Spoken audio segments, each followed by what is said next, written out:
Et pour commencer, dans la série de chroniques Bien-être durable, il y a Isabelle Fortier, que vous avez entendue la semaine dernière et qui était déjà venue auparavant à nous livrer quelques chroniques.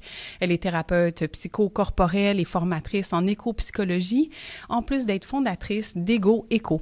Et elle aborde aujourd'hui le second aspect de la roue de médecine de l'éco-psychologie. Donc, face au burn-out systémique, à titre de rappel, cette roue nous invite à changer nos visions du monde et passer des paradigmes destructeurs du vivant à des paradigmes qui relient l'humain au vivant et favorisent leur guérison. Bonjour Isabelle.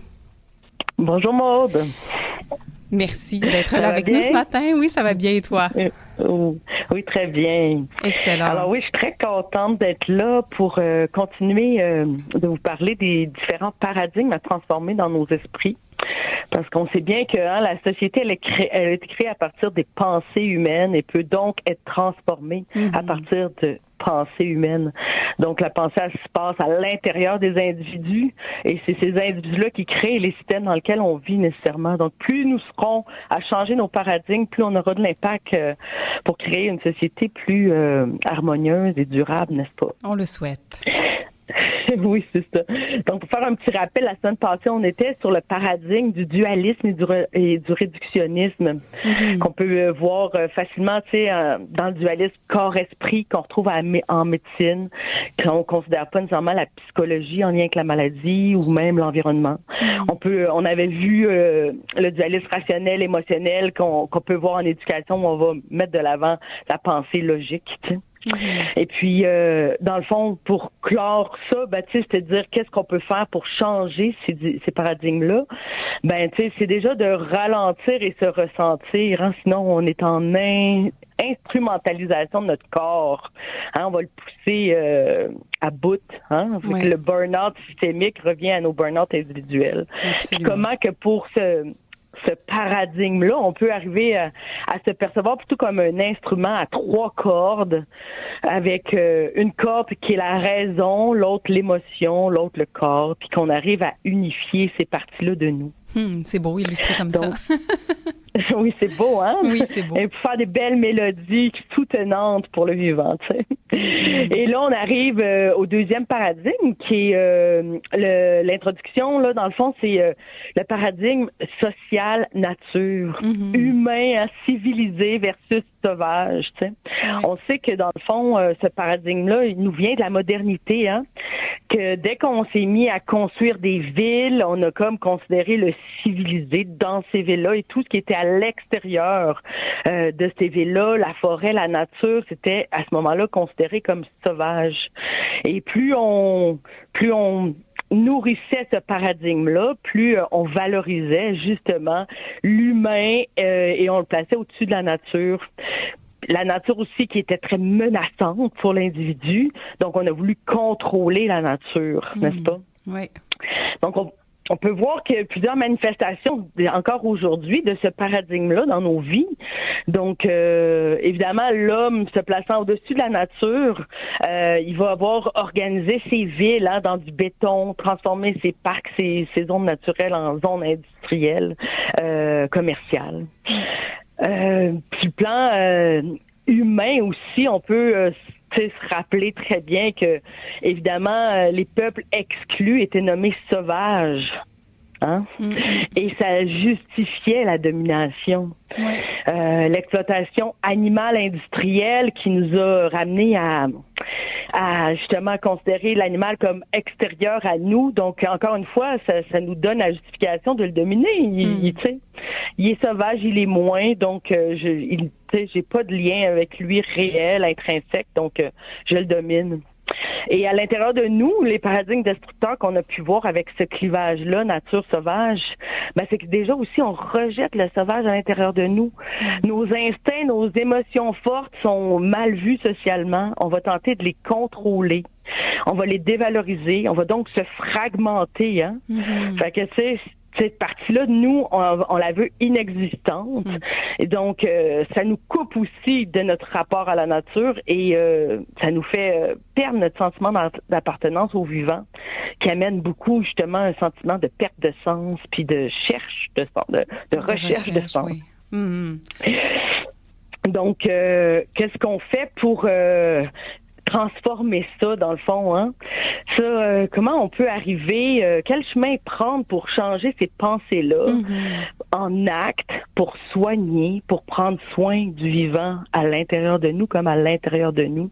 Parce qu'on le constate, hein, ces paradigmes-là, dans le fond, démontrent toutes les violences qu'on voit dans notre société, dans l'exploitation animale, dans la destruction de nos écosystèmes, exploitation des individus, sur le plan intérieur, ce qu'on fait vivre à nous-mêmes. Oui, mais c'est des violences très, très banalisées et normalisées aussi, hein?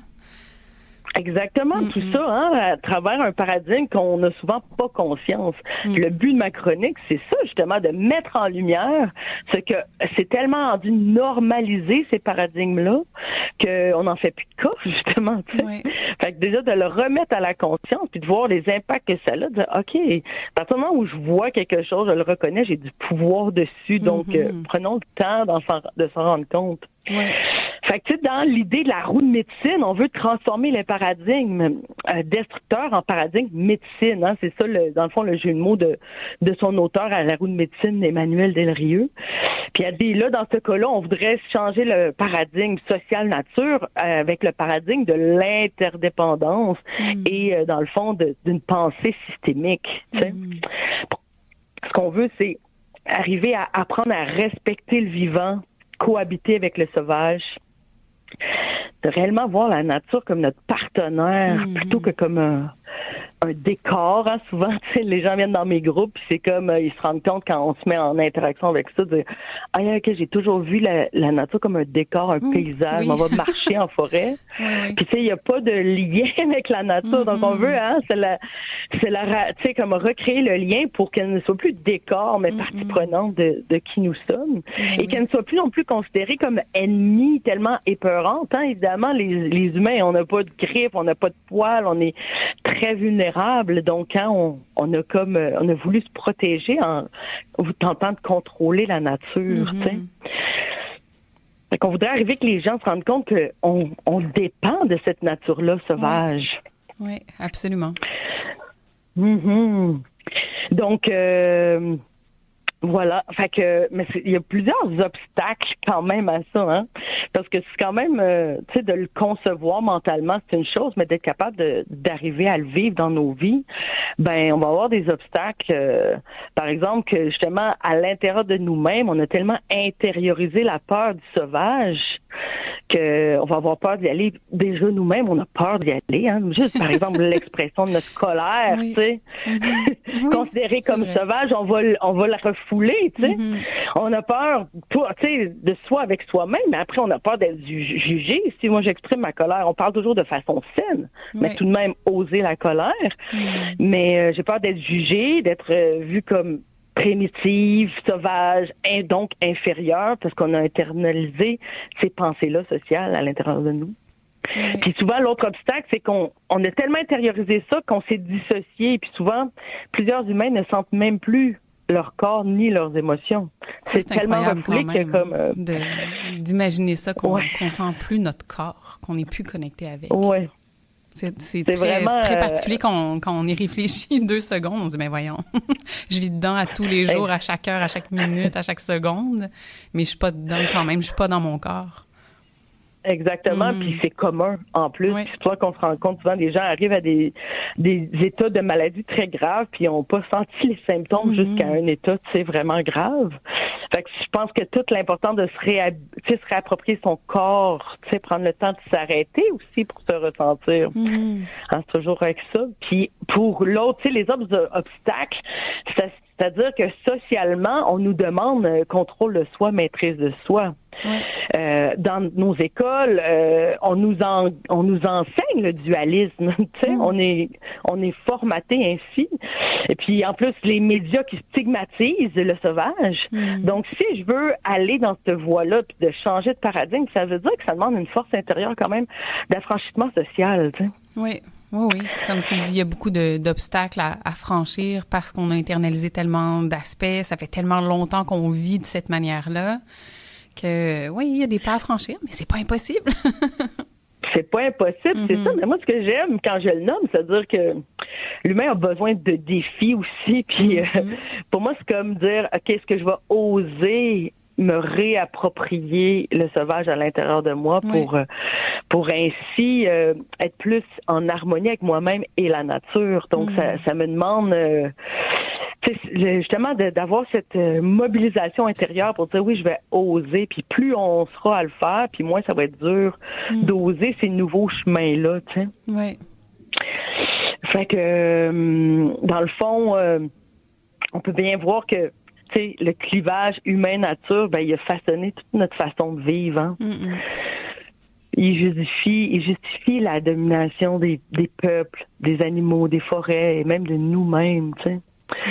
Donc, je pense que si on veut sortir des systèmes de domination, puis on veut amener vraiment beaucoup plus la justice sociale, la justice économique, tu sais, ça va être comme des outils essentiels là, pour ceux qui sont pas informés, aller s'informer de ça, pour arriver à mettre ça dans nos projets, tu sais, que ça fasse partie intégrante de nos projets quand on les pense, quand on les développe.